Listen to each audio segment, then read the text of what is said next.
Hello and welcome. Thank you so much for giving me a little bit of your time today. I'm super excited to talk to you all.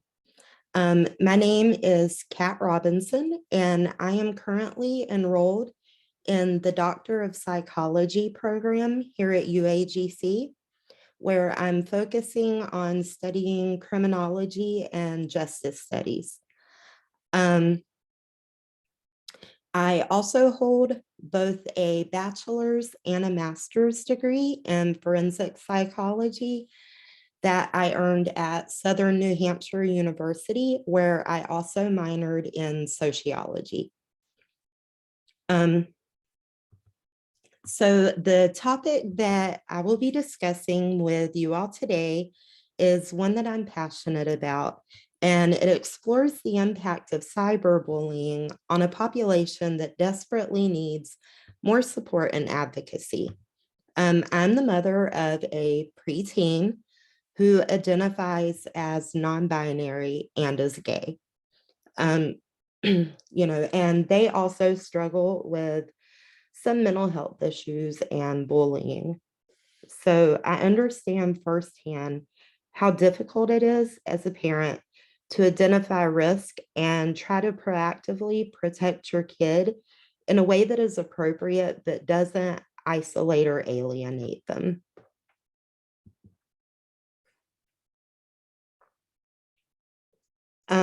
So during today's presentation, we're going to talk about a lot. We're going to briefly discuss who is the LGBTQ plus community and how they fit into today's presentation. We will then take a few moments to explore what cyberbullying technically is, as well as what the consequences associated with cyberbullying are. Next, we will be taking a look at what populations are at an increased risk of being targeted by cyberbullies and why. Following that, we will look at statistics related to LGBTQ plus youth and the mental health outcomes of being a victim of cyberbullying, and also from lacking a positive support system, as well as exploring what the negative psychological effects are. Finally, we will look at how to identify risk as a parent and how to appropriately intervene, as well as discussing the benefits of support and intervention. So we will then conclude today's presentation, and I will provide you all with a list of references that were cited and my contact information in case there are any questions that do not get answered during today's presentation. So with all of that said, let's dive in.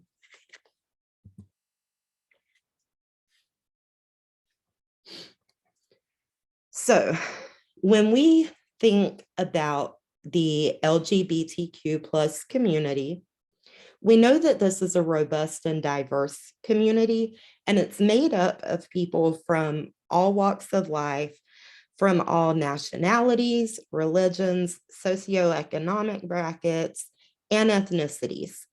In the United States alone, data gathered from the 2020 census concluded that there are about 543,000 same-sex married couples that are households. There are about 469,000 same-sex unmarried households, and there are an estimated 191,000 children living in homes in the United States with same-sex parents who may or may not be married.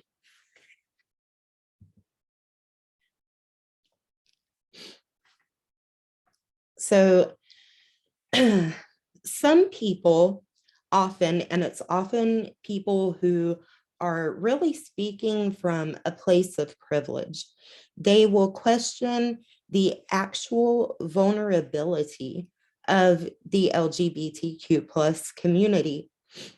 And the conversation usually ends up with a question being posed such as, well, how do you know that they have it worse than me?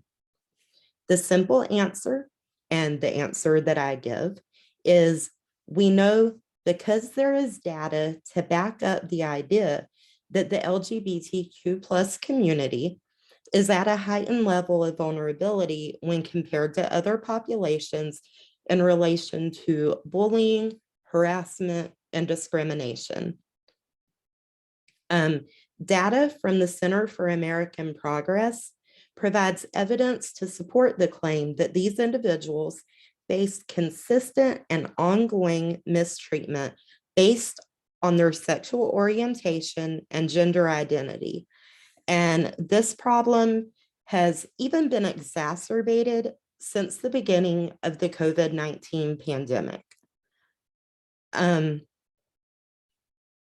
Working closely with the University of Chicago, the Center for American Progress created a comprehensive survey that focused on understanding the lives, attitudes, and lived experience of LGBTQ plus Americans.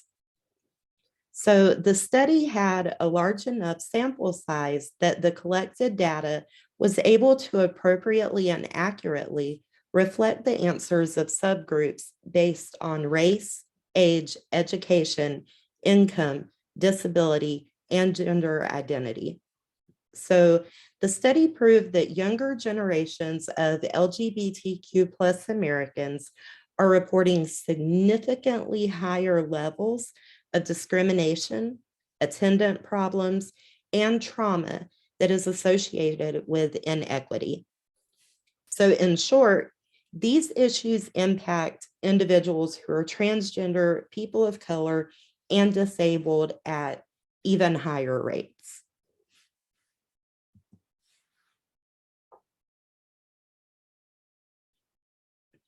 So from the study that was performed by the University of Chicago and the Center for American Progress, we know that 1 in 3 LGBTQ plus Americans have experienced discrimination of some sort in the last year.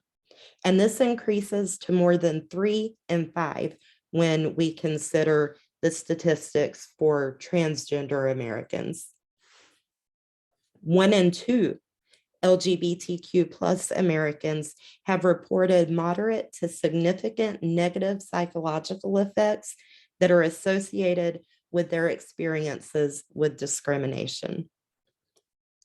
More than 50% of LGBTQ plus Americans report that they still feel the need to hide relationships in both their personal and professional lives to avoid discrimination.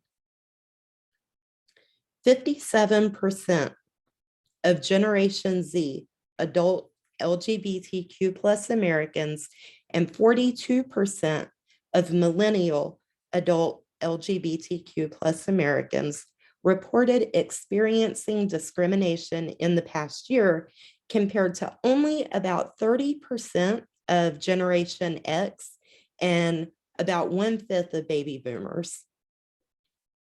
So this makes it glaringly obvious that we're leaving behind a serious social issue as a legacy for our future generations to shoulder the lasting consequences of.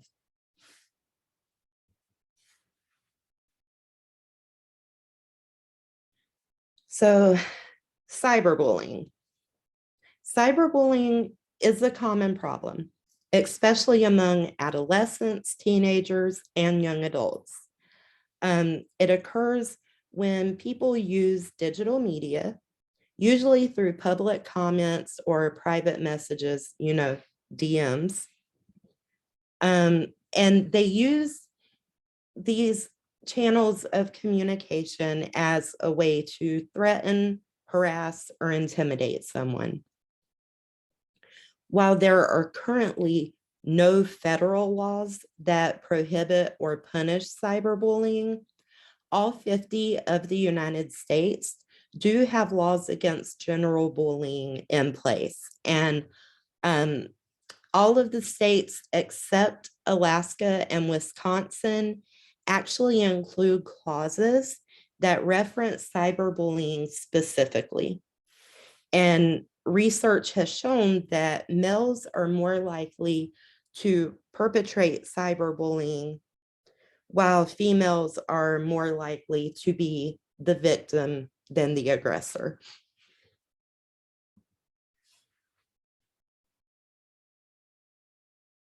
So members of the LGBTQ plus community are at a significantly increased risk of experiencing mental health problems, with LGBT individuals being more than twice as likely as heterosexual individuals to experience mental health problems. And transgender individuals are about 4 times as likely as their cisgender peers to experience mental health problems. So our LGBTQ plus youth are about twice as likely to report experiencing frequent and persistent feelings of sadness and hopelessness than their heterosexual peers. And transgender youth are more than twice as likely to experience depressive symptoms and suicidal ideation than cisgender, lesbian, gay, bisexual, queer, and questioning youth.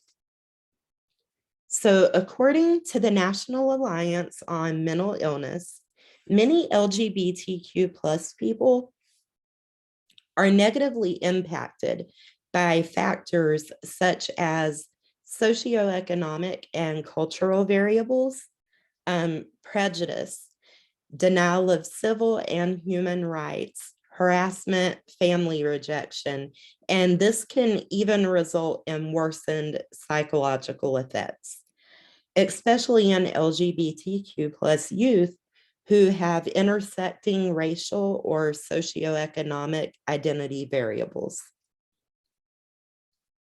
The LGBTQ plus community is at a significantly increased risk of experiencing suicidal ideation and suicide attempts than other populations, like those who identify as heterosexual and cisgender, with high school students actually who identify as being LGBTQ plus being approximately 4 times more likely to have attempted suicide when compared to other high school students who identify as heterosexual.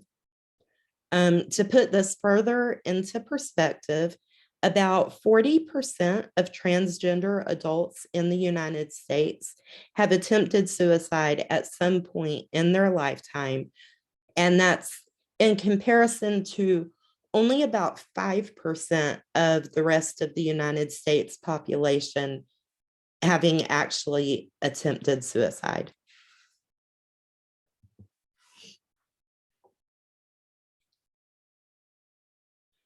So we talked about cyberbullying being a common problem. So just because cyberbullying is a common problem, this does not mean that it's free of consequences or that the consequences are minimized in any way. Individuals who have been the victim of cyberbullying often report new psychological problems or worsening symptoms associated with existing mental illness, such as depression or things like loneliness, low self-esteem, and even social anxiety. So, in a systematic review that consisted of 27 separate empirical studies, evidence was produced that indicated the percentage of cyberbullying among LGBTQ plus youth ranges between 10.5% and 71.3% across the various studies, and that in this population, the most common consequences that are seen associated with LGBTQ plus kids who have been cyberbullied are psychological and emotional issues like anxiety, depression, suicidal ideation, and behavioral issues, including physical aggression and even disorders like body dysphoria and body dysmorphia.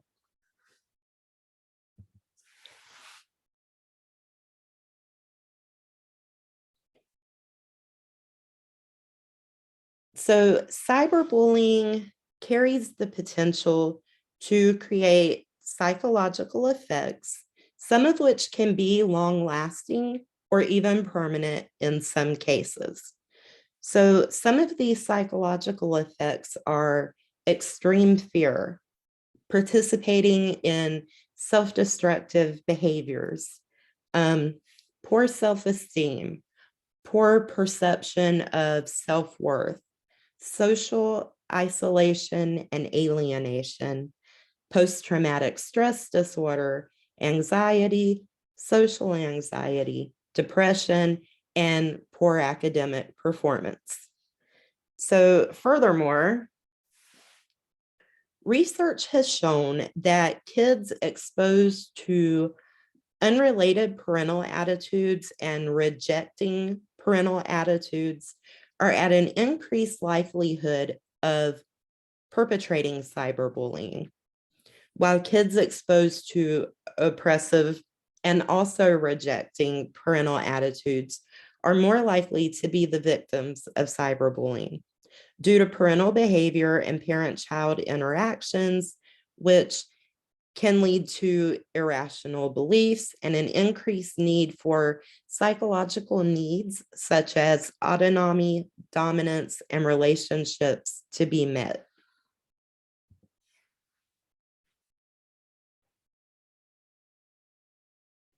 So unfortunately, some populations are more at risk of experiencing cyberbullying than others are. And one of those at-risk populations is our LGBTQ plus youth. So research involving young men who are considered to be a sexual minority provided evidence to suggest that when using social media and dating apps, sexual minorities like the LGBTQ plus community are more likely to experience catfishing, discrimination, racism, harassment, and sexual coercion and assault, which are all traumatic experiences that can potentially result in mental health issues and mental health crises. And when we look at which populations are most at risk, it's individuals who are between 12 and 15 years of age, people who identify as LGBTQ plus, which is that sexual minority, people of color, and people from lower socioeconomic status or class who usually experience bullying anyway as adolescents and young adults.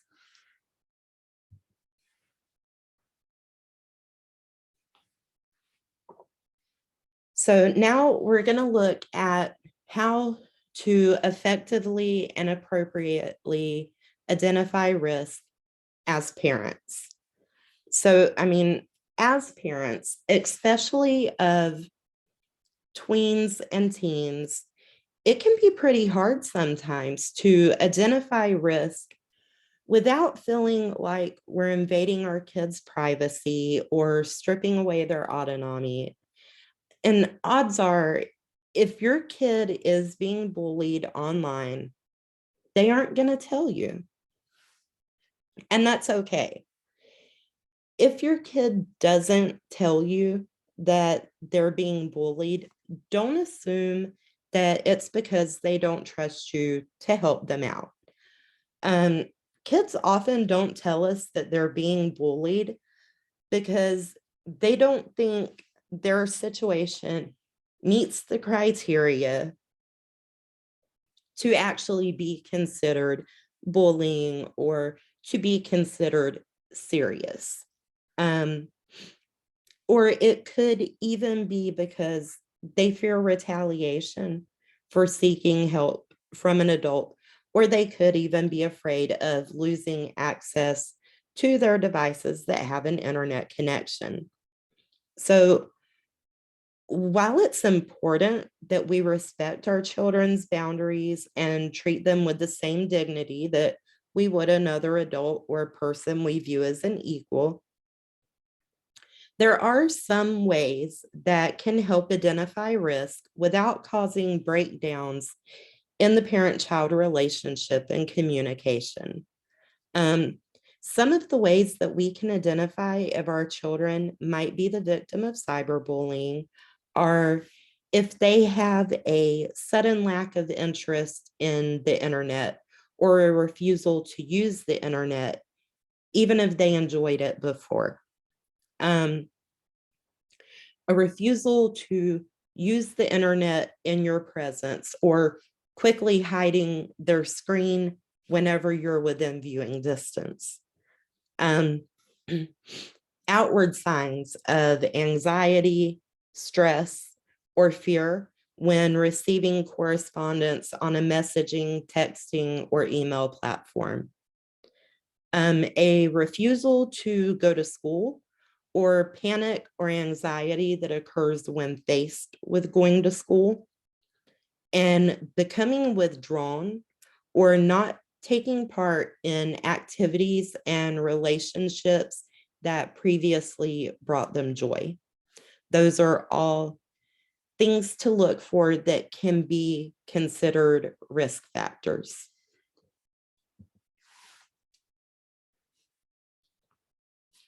So, if you notice that your kid is exhibiting signs of being the target of cyberbullying, or if you have actively identified risk factors, the good news is that there are ways to intervene and to guarantee that your child is getting the support that they need. Um, of course, if your child appears to be in extreme distress, or if you suspect that they pose an imminent risk to themselves or others, please seek emergency intervention by visiting an emergency room or another facility in your area that would be equipped to handle mental health emergencies. If your child is not in immediate danger, there are an incredible amount of support resources that are available and aimed at our LGBTQ plus youth who may be facing challenges with their mental health.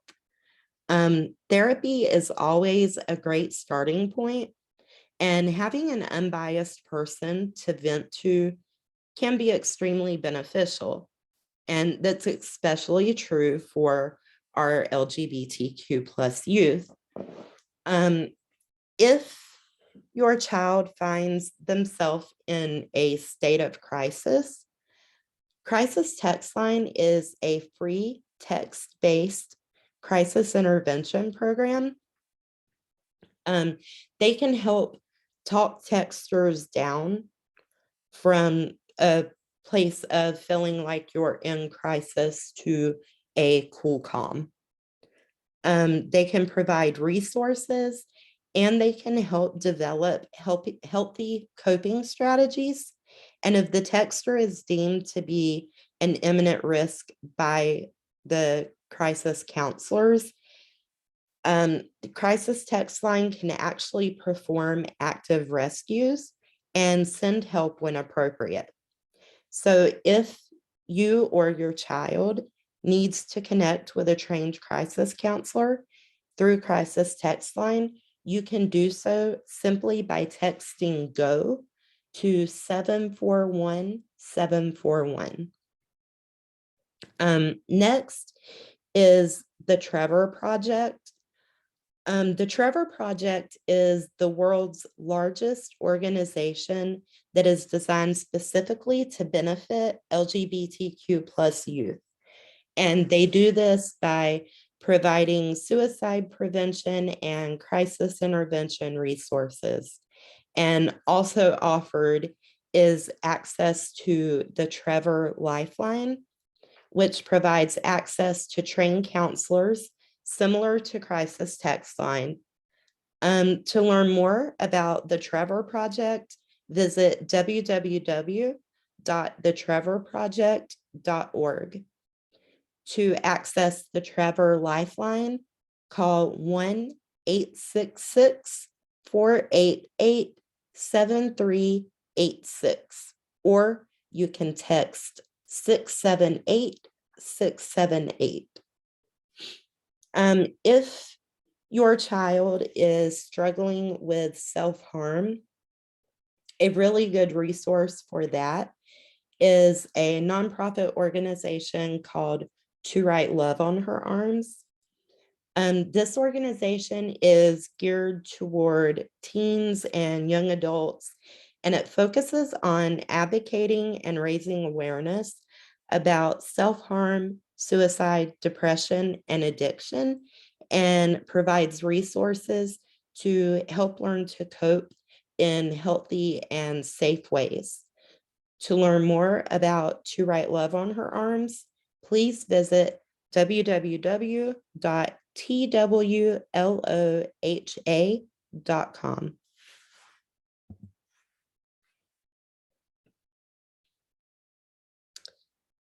So we've covered a lot, and now we are at a place to discuss the benefits that come along with support and intervention. So providing a solid support system, an accepting environment, and intervention resources to LGBTQ plus youth has been shown to have a positive impact on mental health, and it helps reduce the amount of LGBTQ plus youth who attempt suicide each year.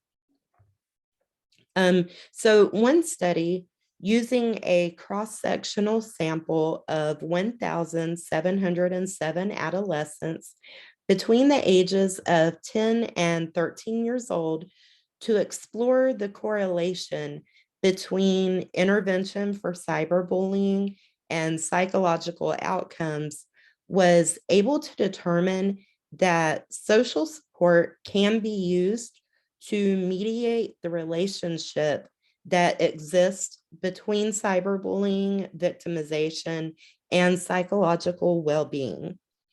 And that when this support comes from accepting family, friends, and teachers, there is an increased reduction in depressive symptoms and an increase in overall subjective well-being. So while it seems like cyberbullying is a real problem and it comes with some real risk, there are ways to address it to make sure that your child is supported and is in a better position to maybe not suffer those negative psychological effects that can be long lasting. Like, the most important thing for the parent and the LGBTQ plus child is to remember that there is always help and there is always hope.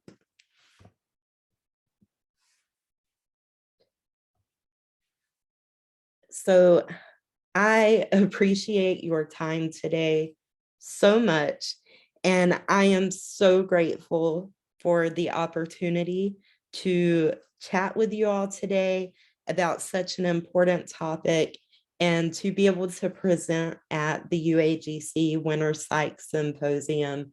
I mean, it feels like such a huge deal, and I'm so excited to be a part of it.